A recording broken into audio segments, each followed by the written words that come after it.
सोनपुर नाम का एक राज्य था। ऐसे तो सोनपुर गांव बहुत सुंदर था। वहाँ सारे लोग बहुत खुशी खुशी रहते थे। लेकिन सोनपुर राज्य में कभी भी कोई फूल नहीं खिलता था। एक बार राजा की बेटी टुनी अपनी नानी के घर जाती है। वहाँ राजा की बेटी टुनी फूलों से भरा बगीचा देखती है और उसे देखती रह जाती है।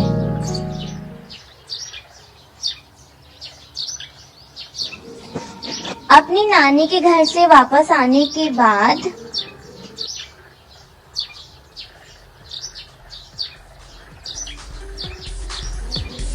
टोनी राजा से फूल देखने का जिद करती है और रोने लगती है।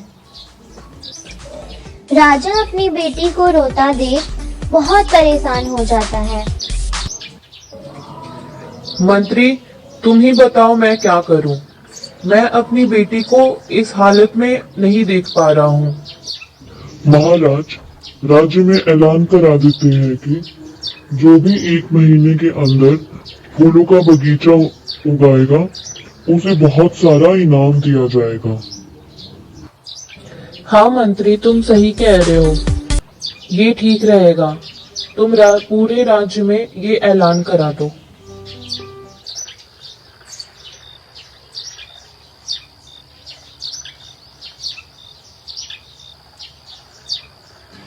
उसी गांव में एक गरीब किसान होता है जिसकी एक 20 साल की बेटी होती है, बेला। किसान बहुत मेहनती होता है लेकिन वो दुखी रहता है क्योंकि किसान के पास अपनी बेटी की शादी के लिए पैसा नहीं रहता है।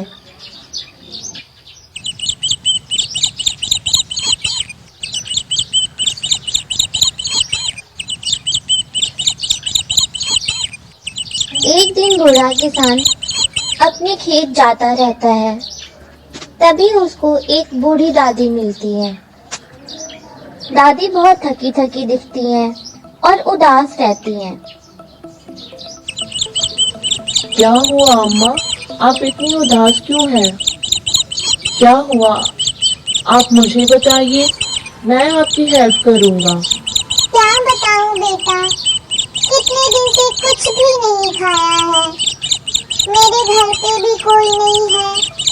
मेरे बहू बेटे दोनों विदेश चले गए हैं।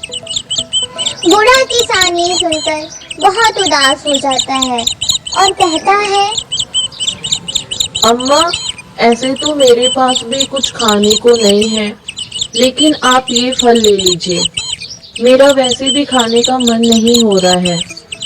ये सुनकर बूढ़ी दादी खुश हो जाती है और किसान से पूछती है, बेटा, अगर मैं ये ले लूंगी तो फिर तुम क्या खाओगे? नहीं नहीं अम्मा, आप ले लीजिए। मुझे तो वैसे भी आदत है भूखे रहने का। फिर दादी किसान से खाना ले लेती है। किसान अभी जा ही रहा होता है, तभी बूढ़ी दादी अचानक परी में बदल जाती है और किसान से कहती है, तुम बहुत अच्छे इंसान हो बेटा, मैं तो तुम्हारी परीक्षा ले रही थी। फिर परी किसान को एक पोटली देती है और कहती है, इससे तुम्हारी सारी परेशानियां खत्म हो जाएंगी। किसान जब पोटली खोलकर देखता है तो उसमें बहुत सारे फूलों के बीज होते हैं। ये मेरे किस काम का? इसका मैं क्या करूँगा? तभी किसान को राजा के उस ऐलान का याद आता है और वो पोटली लेकर खुशी खुशी अपने घर चला जाता है। घर पहुंचने के बाद किसान उन सभी बीजों को अपने खेत में लगाता है। कुछ दिनों के बाद बहुत सारे अच्छे अच्छे रंगीन फूल निकल आते हैं।